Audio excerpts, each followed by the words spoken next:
everyone, welcome to Subscriber Mix Kitchen. আজি মই বনাম মিছা মাছৰ তৰকাৰী।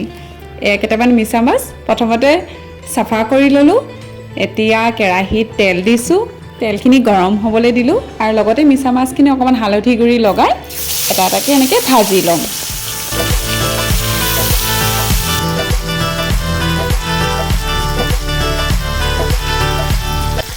মাছখিনি ৰঙচুৱা হোৱালৈকে ভাজিম।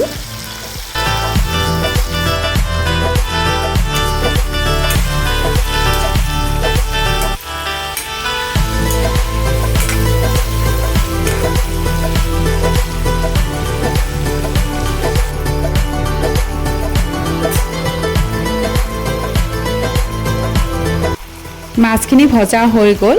এতিয়া পিয়াজ আৰু বিলাহী দুটা আৰু অকমান নহৰু সৰু সৰুকে কুটি লওঁ আৰু জলকীয়া কেঁচা জলকীয়া দিছোঁ দেই। এতিয়া গৰম তেলত কুটি থোৱা পিয়াজ জলকীয়া আৰু নহৰুখিনি দি ভাজি লৈছোঁ ধুনীয়াকৈ আৰু প্ৰয়োজন অনুসৰি নিমখ দি দিম।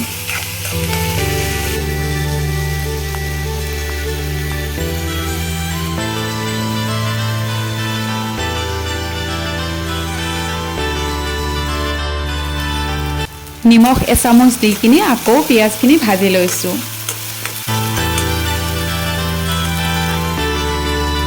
এতিয়া কাটি থোৱা বিলাহীখিনি দি দিলোঁ আৰু ধুনীয়াকৈ বিলাহীখিনি সিজালৈকে ভাজি ল'ম।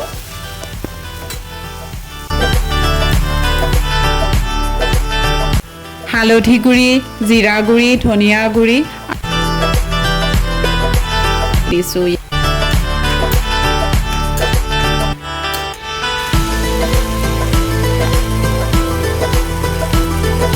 বিলাহীখিনি গলি নোযোৱালৈকে ধুনীয়াকৈ ভাজি থাকিম আৰু তাৰপিছত অকণ পানী দি দিছোঁ। বিলাহীখিনি অলৰেডি সিজি গৈছে। এতিয়া ভাজি থোৱা মিছা মাছখিনি দি দিলোঁ।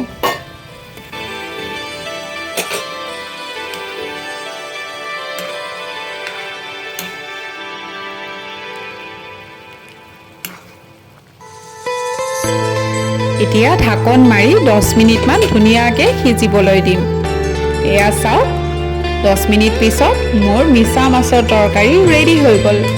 ভিডিঅ'টো চাই আপোনালোকে কেনেকুৱা পালে কমেণ্টত জনাবলৈ নাপাহৰিব। আজিলৈকে সামৰিছোঁ, বাই বাই।